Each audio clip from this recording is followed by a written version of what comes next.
Hello friends, welcome to मेरा study point. आज है 26 जुलाई और 26 जुलाई के जितने भी एग्ज़ाम पॉइंट ऑफ व्यू से इंपॉर्टेंट क्वेश्चन बनते हैं वो सब आज हम इस वीडियो में डिस्कस करेंगे। लेकिन उससे पहले हमेशा की तरह आज की सकारात्मक लाइन से शुरुआत करते हैं। तो आज की पॉजिटिव लाइन कौन सी है? अगर आप ठान लें कि लक्ष्य को पाकर ही रहेंगे तो छोटे मोटे लक्ष्य की क्या बात, बड़े से बड़ा पहाड़ भी ढह जाएगा। यानी दोस्तों बहुत ही मोटिवेशनल लाइन है ये।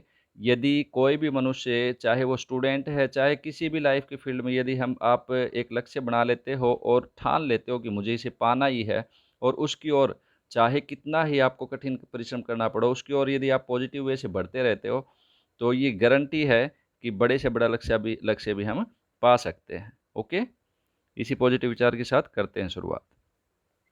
पहला क्वेश्चन है, पंजाब सरकार ने कौशल विकास के क्षेत्र में सहयोग के लिए किसके साथ समझौता किया है? कौशल विकास ओके के क्षेत्र में सहयोग के लिए पंजाब सरकार ने आईआईटी रोपड़ के साथ समझौता किया है। ओके, कौशल विकास मीन्स यानी जो वहाँ के युवा हैं, नौजवान हैं, उनके कौशल को विकसित करने के लिए ये समझौता किया गया है। पंजाब सरकार ने अपने राज्य में उन्नत तकनीकी शिक्षण का विकास करने के लिए आईआईटी रोपड़ के साथ ये समझौता किया है। जिक्र हुआ है पंजाब का। पंजाब की राजधानी है चंडीगढ़ और यहाँ के सीएम हैं अमरिंदर सिंह और यहाँ के राज्यपाल हैं वीपी सिंह बदनौर और यहाँ के निदेशक जो रोपड़ जो आईआईटी है इसके एसके दास। ठीक है। नेक्स्ट क्वेश्चन है, हाल ही में किस देश को विश्व व्यापार संगठन में पर्यवेक्षक का दर्जा मिला है? डब्ल्यूटीओ के अंदर जो है ना ऑब्जर्वर, एज ए ऑब्जर्वर जो है ना किस देश को दर्जा मिला है पर्यवेक्षक के रूप में? तो वो देश है तुर्कमेनिस्तान। ओके, तुर्कमेनिस्तान को जो है ना पर्यवेक्षक का दर्जा मिला है। इंपॉर्टेंट क्वेश्चन है, ध्यान कर लेना। अब जिक्र हुआ है यहाँ डब्ल्यूटीओ का, तो डब्ल्यूटीओ की फुल फॉर्म विश्व व्यापार संगठन तो हिंदी में कहते हैं, यानी वर्ल्ड ट्रेड ऑर्गेनाइजेशन, ये इसकी फुल फॉर्म है। ये एक अंतर्राष्ट्रीय संगठन है जो विश्व व्यापार के लिए नियम बनाता है। जितने भी वर्ल्ड लेवल पे ट्रेड के रूल बनते हैं, रूल रेगुलेशन, वो डब्ल्यूटीओ बनाता है। और डब्ल्यूटीओ का जिक्र हुआ है तो इसकी स्थापना हुई थी 1995 में। हेडक्वार्टर है इसका जेनेवा, स्विट्जरलैंड के अंदर। ठीक है। और इसके सदस्य देश हैं 164 और इसके महानिदेशक डब्ल्यूटीओ के हैं श्री रॉबर्टो एजेवेडो। अगला क्वेश्चन, अमेरिका ने किस देश को ह्यूस्टन में अपना वाणिज्यिक दूतावास बंद करने का आदेश दिया है? आपको पता है दोस्तों, क्योंकि आजकल अमेरिका और चाइना के अंदर काफ़ी तनातनी चल रही है और किस वजह से, जब से कोरोना आया है तब से अमेरिका कह रहा है कि जो है ना सारा दोष चाइना का है, यानी चीन का दोष है। तो इनकी तनी को लेकर ही अब जो है ना अमेरिका ने चीन को आदेश दिया है कि वो ह्यूस्टन में जो वाणिज्यिक दूतावास है वो बंद कर दे। ओके, अमेरिका और चीन के बीच शुरू हुआ टकराव चरम पर पहुंच गया है। अमेरिका ने चीन के खिलाफ कठोर कदम उठाते हुए बीजिंग को ह्यूस्टन स्थित महावाणिज्य दूतावास को 72 घंटे के अंदर बंद करने को बोला है। ओके फ्रेंड्स, अगला क्वेश्चन, किस बैंक ने इंस्टाक्लिक बचत खाता लॉन्च किया है? इंस्टाक्लिक, ठीक है। इंस्टाक्लिक मीन्स यानी बस सिर्फ एक क्लिक के ऊपर आपका खाता खुल जाएगा। तो ये कौन से बैंक ने लॉन्च किया है? ये लॉन्च किया है बैंक ऑफ बड़ौदा ने। बैंक ऑफ बड़ौदा ने 100% paperless digital self attested online बचत खाता Insta click saving account launch किया है। ठीक है, यानी पेपरलेस है ये जो बचत खाता है, ये सेविंग अकाउंट जो है ये। तो भारत के तीसरे सबसे बड़े सार्वजनिक क्षेत्र के बैंक, यानी बैंक ऑफ बड़ौदा कौन सा है? तीसरा सबसे बड़ा सार्वजनिक क्षेत्र का बैंक है। उसने कहा कि Insta click saving account digital यानी नो योर कस्टमर के तहत नए रूप और ग्राहक के आधार आधारित ओटीपी का उपयोग करता है। यानी ग्राहक का जो, कस्टमर का जो आधार है उसी पे ही ओटीपी आएगी, उसी बेस पे ये खाता खुल जाएगा। ओके, अगला क्वेश्चन, अंतर्राष्ट्रीय सौर ऊर्जा समझौते के फ्रेमवर्क पर हस्ताक्षर करने वाला 87वां देश कौन सा बना है? ठीक है, अंतर्राष्ट्रीय सौर ऊर्जा समझौता। तो ये 87वां देश कौन बना है? ये बना है निकारागुआ। ओके, अंतर्राष्ट्रीय सौर गठबंधन का जो शुरुआत है वो नवंबर 2015 में हुई थी, यानी इसकी स्थापना अंतर्राष्ट्रीय सौर गठबंधन की हुई थी नवंबर 2015 में। ठीक है, और पेरिस में एक समझौता हुआ था संयुक्त राष्ट्र जलवायु परिवर्तन सम्मेलन में। प्रधानमंत्री नरेंद्र मोदी और फ्रांस के पूर्व राष्ट्रपति हॉलैंड द्वारा संयुक्त रूप से ये समझौता किया गया था। ठीक है, अब निकारागुआ का जिक्र हुआ है, निकारागुआ की राजधानी मैनागुआ, ओके, इसकी मुद्रा है कॉर्डोबा, ठीक है, कॉर्डोबा मुद्रा है इसकी। और निकारागुआ के राष्ट्रपति हैं डेनियल ओर्टेगा। और ये अंतर्राष्ट्रीय सौर गठबंधन है, इसका मुख्यालय बहुत इंपॉर्टेंट है, ये ध्यान रखना, ये है गुरुग्राम हरियाणा में। अगला क्वेश्चन है, कोविड पेशेंट को ट्रैक करने के लिए कोविड-19 स्मार्ट रिस्ट बैंड को किस एम्स ने लॉन्च किया है? तो कोविड पेशेंट को ट्रैक करने के लिए, क्योंकि ताकि जो है ना पता लग जाए कि भाई सच में यहाँ कोविड पेशेंट कोई रहता है, तो ऐसे उसको ट्रैक करने के लिए स्मार्ट रिस्ट बैंड, ठीक है, यानी रिस्ट कलाई के ऊपर जो है ना बांधने वाला ये एक बैंड है, यानी एक घड़ी की तरह ही मान लो कि भी जैसे आपका हाथ में जो पहनते हैं प्लास्टिक का जो एक जो बैंड होता है, उसी तरह ही ये काम करता है। तो ये कौन से एम्स ने लॉन्च किया है? ये लॉन्च किया है एम्स नागपुर ने, ठीक है। और एम्स नागपुर ने कैसे? अखिल भारतीय आयुर्विज्ञान संस्थान यानी एम्स नागपुर ने आईआईटी जोधपुर और नागपुर के सहयोग से, यानी दो आईआईटी का सहयोग लिया है, आईआईटी जोधपुर और आईआईटी नागपुर, इनके सहयोग से स्वदेशी रूप से कोविड के सकारात्मक और संदिग्ध रोगियों की प्रभावी ट्रैकिंग, यानी बहुत अच्छे तरीके से ट्रैकिंग हो जाएगी इस रिस्ट बैंड की वजह से, ठीक है। ये एक मॉडल तैयार किया है।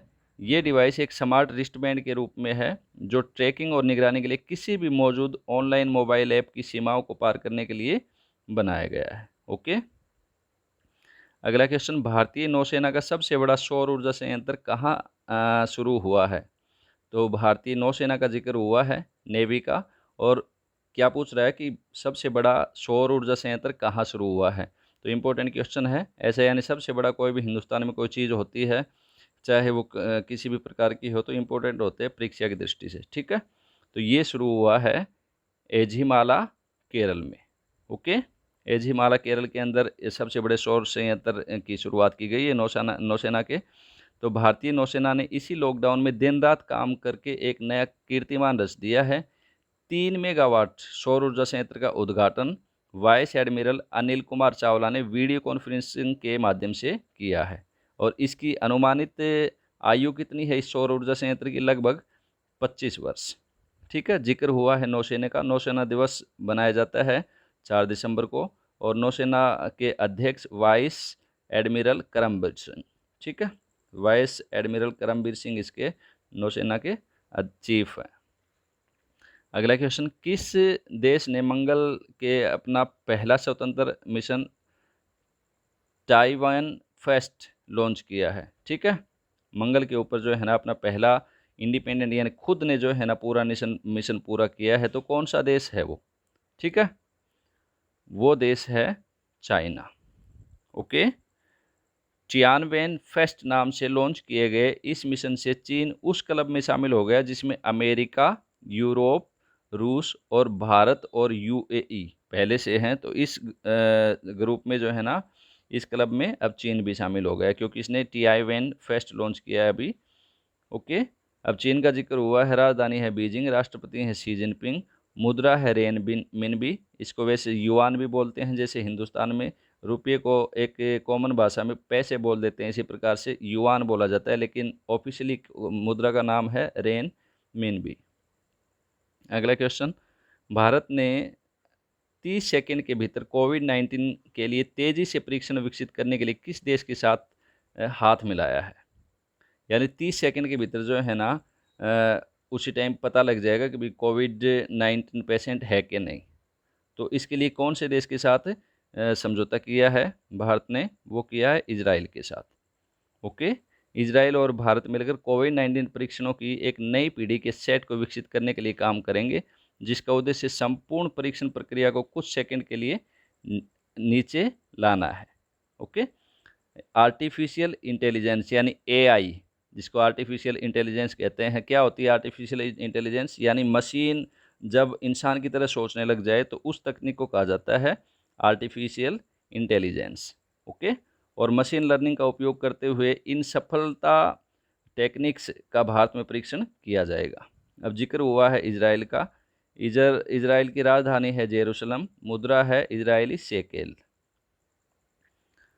अगला क्वेश्चन है डीआरडीओ ने, यानी डीआरडीओ का जब भी जिक्र आता है आपको बार बार बताते हैं, इसकी फुल फॉर्म आपको पता होना चाहिए, defence research and development organisation. ठीक है, इसने defence institute of high altitude research में कोविड-19 परीक्षण सुविधा शुरू की है। तो ये कहाँ है, यानी ये बिहार कहाँ है? ठीक है, तो ये है लेह के अंदर। ओके, डीआरडीओ ने लेह में defence institute of high altitude research, ये बिहार इसकी फुल फॉर्म है, ये में कोविड-19 परीक्षण सुविधा स्थापित की है। ये लद्दाख के केंद्र शासित प्रदेश में कोरोना वायरस मामलों की पहचान के लिए काम करने के लिए इसकी स्थापना की गई है। ठीक है, लद्दाख के केंद्र शासित प्रदेश में जितने भी कोरोना वायरस मामले हैं उनकी पहचान करने के लिए इसका प्रयोग किया जाएगा। अब डीआरडीओ का जिक्र हुआ है, हमेशा बताते हैं, इसका रट जाना चाहिए था अब तक तो आपको ये क्वेश्चन। डीआरडीओ की स्थापना हुई थी 1998, हेडक्वार्टर है इसका नई दिल्ली, अध्यक्ष जी सतीश रेड्डी।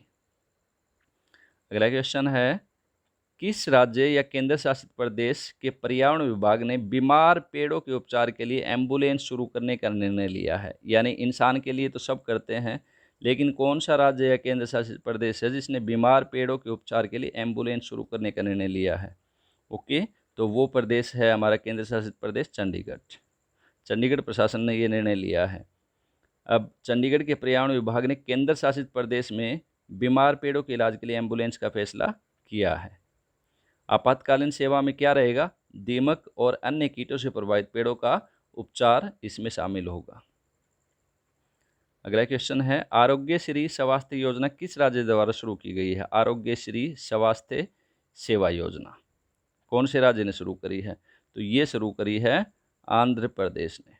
ओके, आरोग्य श्री स्वास्थ्य सेवा योजना आंध्र प्रदेश राज्य द्वारा शुरू की गई है। इस सेवा योजना का मुख्य उद्देश्य क्या है? गरीबों को मुफ्त चिकित्सा प्रदान करना, यानी गरीब जो लोग हैं उनको फ्री में मेडिकल सुविधाएं मिल जाएं, तो ये इस आरोग्य श्री स्वास्थ्य सेवा योजना का मुख्य उद्देश्य है। ठीक है, जिक्र हुआ है आंध्र प्रदेश का, तो इसकी राजधानी फिलहाल तो हैदराबाद ही है, लेकिन प्रस्तावित राजधानी है इसकी अमरावती। सीएम हैं यहाँ के वाई.एस. जगनमोहन रेड्डी, गवर्नर हैं विश्वभूषण हरिचंदन।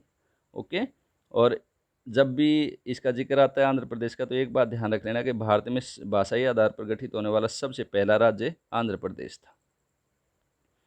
अगला क्वेश्चन है टूंज मीडिया अवार्ड, ये अवार्ड का नाम है टूंज मीडिया अवार्ड, से किसे सम्मानित किया गया है? तो ये सम्मानित किया गया है अर्नब चौधरी को, और वो भी कब? मरणोपरांत, यानी इसके मरने के बाद।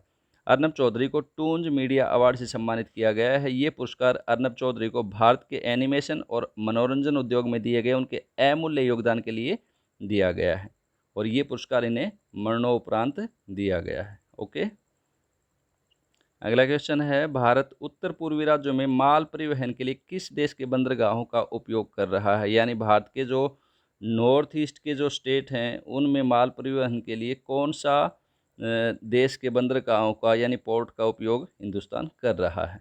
तो वो देश है बांग्लादेश। ठीक है, जितने भी अपने नॉर्थ ईस्ट के स्टेट हैं वहाँ माल परिवहन के लिए बांग्लादेश के पोर्ट का इस्तेमाल हिंदुस्तान कर रहा है। जिक्र हुआ है बांग्लादेश का, राजधानी है ढाका, मुद्रा है यहाँ की टका, प्रधानमंत्री हैं शेख हसीना, राष्ट्रपति हैं अब्दुल हामिद। अगला क्वेश्चन है किस देश ने उन देशों से सार्वजनिक खरीद पर प्रतिबंध लगाया है जो इसके साथ भूमि सीमा साझा करता है? यानी कौन सा देश है जो जिसने उन देशों से सार्वजनिक खरीद पर, यानी सार्वजनिक रूप से खरीद नहीं होगी ऐसा जो है ना नियम बनाया है, जो उसके साथ भूमि साझा करता है, तो वो अपना देश भारत। ठीक है, 23 जुलाई 2020 को भारत सरकार ने राष्ट्रीय सुरक्षा आधार पर, यानी राष्ट्रीय सुरक्षा के लिए भारत के साथ भूमि साझा करने वाले देशों से सार्वजनिक खरीद पर प्रतिबंध लगाने के लिए सामान्य वित्तीय नियम 2017 में संशोधन किया है। ठीक है, अब इसके तहत जो है ना इन पर सार्वजनिक खरीद पर प्रतिबंध लगा दिया गया है। ओके फ्रेंड्स, ये था आज का करंट अफेयर। मुझे पूर्ण विश्वास है आपको पसंद आया होगा। पसंद आया है तो इस वीडियो को लाइक शेयर और कर देना। ओके, ताकि हौसला अफजाई हो सके, और वीडियो के सब्सक्राइबर बढ़ा दीजिए। आपने सब्सक्राइब नहीं किया है तो कर लीजिए, क्योंकि अगर सब्सक्राइबर बढ़ेंगे तो जितने भी हमारे नौजवान साथी तैयारी कर रहे हैं उनको इस चीज़ का फ़ायदा मिलेगा। Okay okay friends, wish you all the best.